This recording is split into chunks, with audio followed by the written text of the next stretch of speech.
Welcome to সহজ skill WordPress কাস্টমাইজেশনের আজকের এই পর্বে আপনাকে সুস্বাগতম। সো আজকে আমরা দেখব কিভাবে একটি কম্পিউটারকে লোকাল সার্ভারে পরিণত করে এর মধ্যে ওয়ার্ডপ্রেসকে ইনস্টল করতে হয়। সো তাহলে চলুন শুরু করা যাক। আমরা একদম প্রথমেই আমরা আমাদের যে ব্রাউজার আছে ব্রাউজারে ঢুকলাম, দেন ব্রাউজারে ঢুকে আমরা জ্যাম্প লিখে সার্চ দিব। সো জ্যাম্প লিখে সার্চ দেওয়ার পর একদম শুরুতেই জ্যাম্পের জন্য ডাউনলোড অপশন চলে আসলো। আমরা এই সফটওয়্যারটাকে জাস্ট ডাউনলোড করব।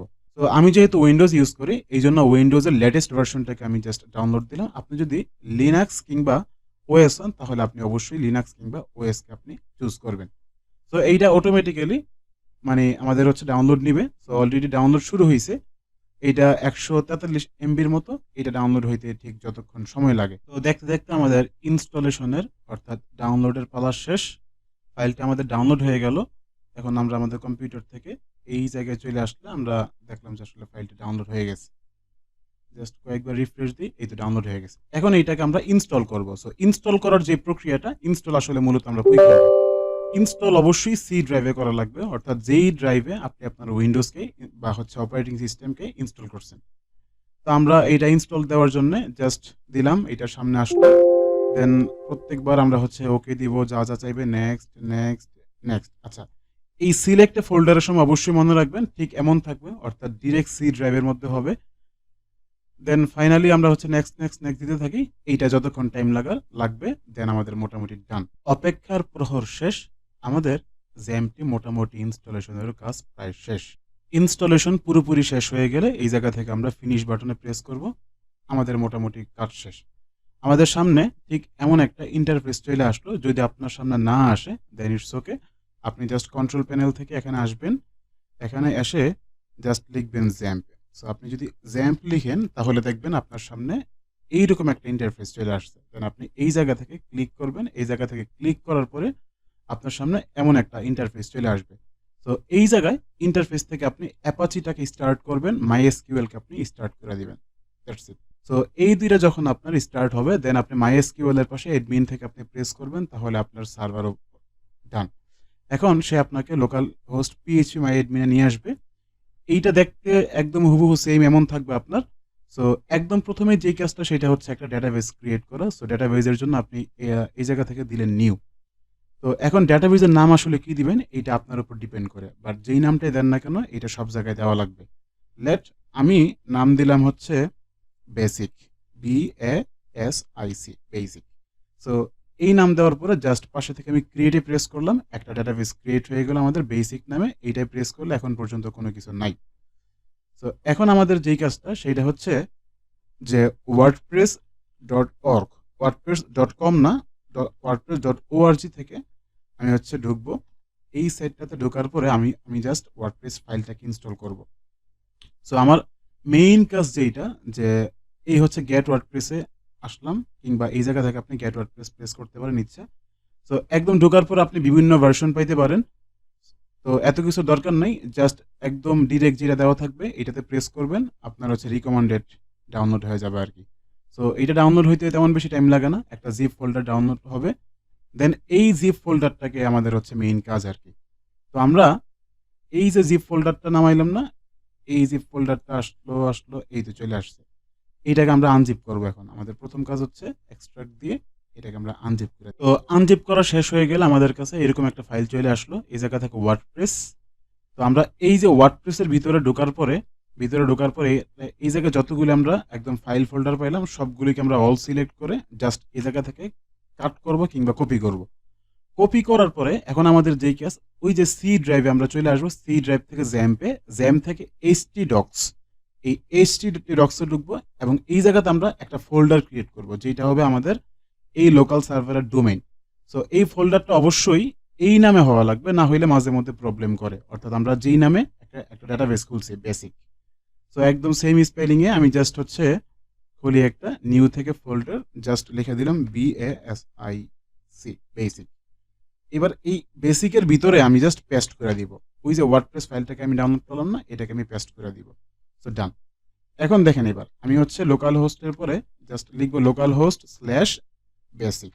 তো আপনি যেই ফোল্ডার লিখবেন ওই ফোল্ডারের নামটা দিবেন আর কি। উল্টাপাল্টা নাম দিলে কাজ করবে না। দেখেন আমি কিছু একটা দিলাম, এটা কিন্তু কাজ করতেছে না, একদম বরাবর বেসিক হওয়া লাগবে। তো আমি যদি দেই তাহলে আমাদের সামনে ওয়ার্ডপ্রেসের একটা ফাইল চলে আসলো। এই হচ্ছে আমাদের ওয়ার্ডপ্রেসের একটা ইন্টারফেস চলে আসলো। এখন আমি ওয়ার্ডপ্রেসটাকে ইনস্টল দিব। জাস্ট কন্টিনিউ দিবেন। আপনার অন্য ভাষা হলে আপনি অন্য ভাষা সিলেক্ট করতে পারেন। এখন বলে দিল কি এই জায়গায় আমাকে অনেক কিছু বলছে, আপনি চাইলে পড়তে পারেন। আমি আপাতত পড়ার প্রয়োজন বোধ মনে করলাম না। Then let's go. সো এই জায়গা থেকে ডেটাবেস নেম বলছে, ডেটাবেস নেম কোনটা? এইটা, অর্থাৎ বেসিক। জাস্ট লিখে দিন BASIC, বেসিক। এবং ইউজার নেম সবসময় রুট দিবেন। এটা হচ্ছে লোকাল হোস্টের ক্ষেত্রে নিয়ম, ইউজার নেম হবে রুট। তবে আপনি যখন লাইভ সার্ভার ইউজ করবেন তখন আপনি আপনার ইচ্ছা মতো যে কোনো একটা ইউজার নেম দিয়ে নেবেন। এবং হচ্ছে পাসওয়ার্ড, এই ক্ষেত্রে আমাদের কোনো পাসওয়ার্ডের দরকার নাই, জাস্ট ফাঁকা থাকুক। এবং ডেটাবেজে হোস্ট অলওয়েজ লোকাল হোস্ট থাকবে, এতে কোনো প্রবলেম নাই। আচ্ছা, টেবিল প্রিফিক্সটা আসলে কি? টেবিল প্রিফিক্সটা হচ্ছে আপনার এই যে মানে হচ্ছে যেই ডেটাবেসটা আপনি ক্রিয়েট করতেছেন, সো এই ডেটাবেসের প্রত্যেকটা নামের আগে কোন প্রিফিক্সটা আসবে। সো আপনি অবশ্যই আপনার ডেটাবেসকে স্ট্রং করার জন্য এই জায়গাতে একটু চেঞ্জ করে কিছু একটা দিবেন। আমি আপাতত দেওয়ার প্রয়োজন বোধ মনে করলাম না, যেহেতু এটা একটা local server. So local server তো হ্যাক হওয়ার কোনো ধরনের চান্স নাই, কারণ এটা অনলাইনই না। তো অনলাইন যখন আপনি করবেন লাইভ সার্ভারের সময় আপনি অবশ্যই একটা ভিন্ন কিছু লিখে নেবেন। এখন আমি সাবমিট দিয়ে দিলাম, তাহলে সাবমিট দিয়ে দিলাম, মোটামুটি আমাদেরকে এরা কংগ্রাচুলেশন দিল, অলরাইট স্পার্কি। তো হচ্ছে আমাদের ওয়ার্ডপ্রেস ইনস্টল করা শেষ। এইবার রান দ্য ইনস্টলেশন। আমরা এতক্ষণ পর্যন্ত ওয়ার্ডপ্রেসের জন্য একটা এনভায়রনমেন্ট ক্রিয়েট করছি, এখন জাস্ট ওয়ার্ডপ্রেসটাকে ইনস্টল করব। সো রান দ্য ইনস্টলেশনে দেওয়ার পরে আমাদের কাছে একটা ফর্ম চলে আসলো। এইটা অবশ্যই লাইভ সার্ভারে এমন থাকবে না, লাইভ সার্ভারে আরেকটু ভিন্ন থাকে, but kind of same concept. এবার সাইট টাইটেল। তো সাইট টাইটেল আসলে কি? এই যে একটা ওয়েবসাইটে যখন আমরা ঢুকি, একদম উপরে আপনার হচ্ছে লিখে আছে, ধরেন এইটার উপরে কিছু একটা আছে, এই জায়গাতে কিছু একটা আছে, এই জায়গাতে কিছু একটা আছে। তো এই যে একদম উপরে আমাদের যেই লাইনটা থাকে, এটা হচ্ছে টাইটেল বার। এই জায়গায় আপনি যা লিখবেন এটা হবে এলাকা আপনার টাইটেল। আপনি এখন যদি না দেন তাহলে পরেও আপনি দিতে পারবেন, কোনো প্রবলেম নাই, এটা সবসময় পরিবর্তনশীল। যাই হোক, আমি জাস্ট সাইটের টাইটেল দিলাম সহজ স্কিল। এবং ইউজার নেম কি দিবেন এইটা আপনাকে অবশ্যই মনে রাখা লাগবে। আমি আপাতত ইউজার নেম দিয়ে রাখলাম এডমিন। আপনি অবশ্যই আপনার ইচ্ছা মতো কিছু একটা নাম দিবেন, কোনো প্রবলেম নাই। পাসওয়ার্ডের ক্ষেত্রে আপনি যে কোনো পাসওয়ার্ড দিতে পারেন, আমি আপাতত এডমিন দিয়ে রাখলাম। তবে আপনি কখনোই এডমিন দিবেন না, তাহলে আপনার সাইট কিন্তু হ্যাক হয়ে যাবে।